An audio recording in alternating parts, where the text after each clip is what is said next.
का शरीर फालतू वजन के बोझ से लदा हुआ होता है तो क्या होता है, बहुत सारी बीमारियां आपके शरीर में घर कर लेती हैं, जैसे हाई ब्लड प्रेशर, डायबिटीज, कैंसर। और पुढल्या काळामध्ये देवेंद्र फडणवीस यांनी केलं, त्याच्यामुळे महाराष्ट्रात जो अमृताचा प्रवाह वाहत होता, सभ्यता, संस्कृती यासाठी महाराष्ट्र ओळखला जातो, राजकीय सत्ता, राजकीय संस्कृती त्याचा नाश करण्याचं काम देवेंद्र फडणवीस या वृत्तीनं काल जे मी म्हणालो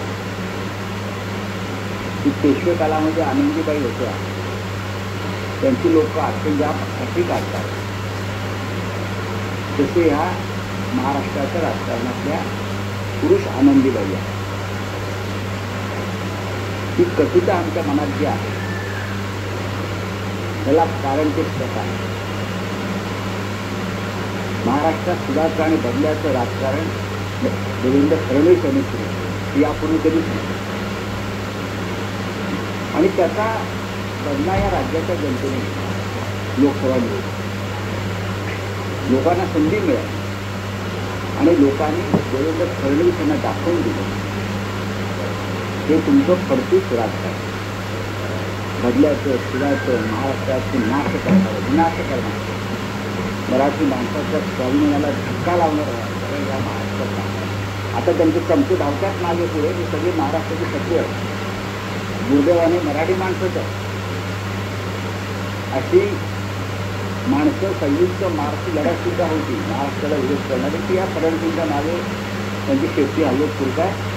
मी अत्यंत कटुतेने बोलतो, त्या महाराष्ट्रामधले एक पिढी खतम करण्याचं काम त्यांनी केलं आहे.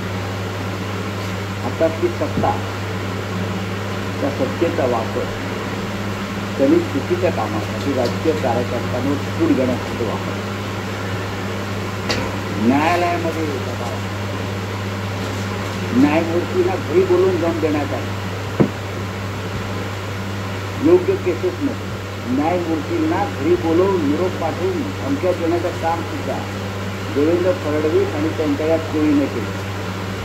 पोलिसांचा वापर राजकीय कामासाठी देवेंद्र फडणवीस यांनी केला. या सगळ्याचा उद्रेक कुठेतरी होतो. आज महाराष्ट्राच्या राजकारणातले फुलमाळे ते देवेंद्र फडणवीस, दुसरं कोणी नाही. लोकांचा जेवढा राग मोदी शानवर नाही तेवढा राग महाराष्ट्रातील देवेंद्र फडणवीस. विदर्भात काय झालं पहा ना.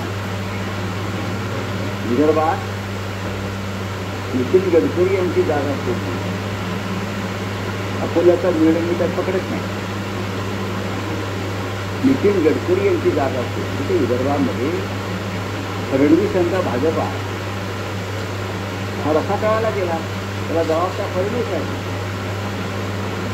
त्यांनी राजीनामा पाहिजे, कुठला राजीनामा देतात, लोकांनी तुम्हाला घरी पाठवलं. महाराष्ट्रामध्ये ज्या पद्धतीचं जातीचं, धर्माचं आणि अशा अनेक सुधाचं राजकारण त्यांनी सुरू केलं आणि एक राज्य चांगलं रसायला गेलं. आमच्यावर कारवाया करणार, लोकांच्या घरात घुसण्यापेक्षा तुमच्या घरात काय चाललं तुम्ही बघा.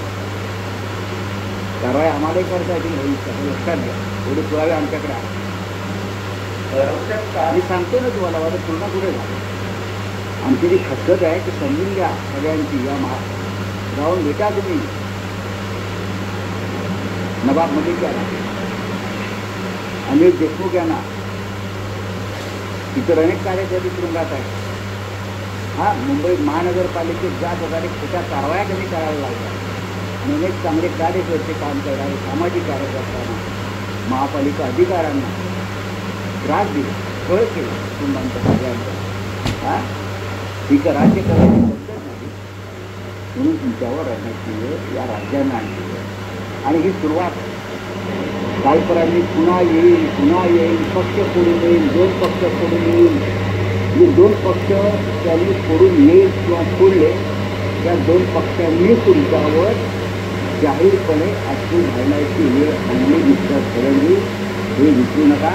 आणि अजून बऱ्याच गोष्टी तुम्हाला पाहायच्या आहेत. अजून विधानसभा यायची आहे, महानगरपालिका यायची आहे. तुम्ही स्वतःला पक्षकारात गुंतवणूक घेणार आहात ना, तुम्ही जे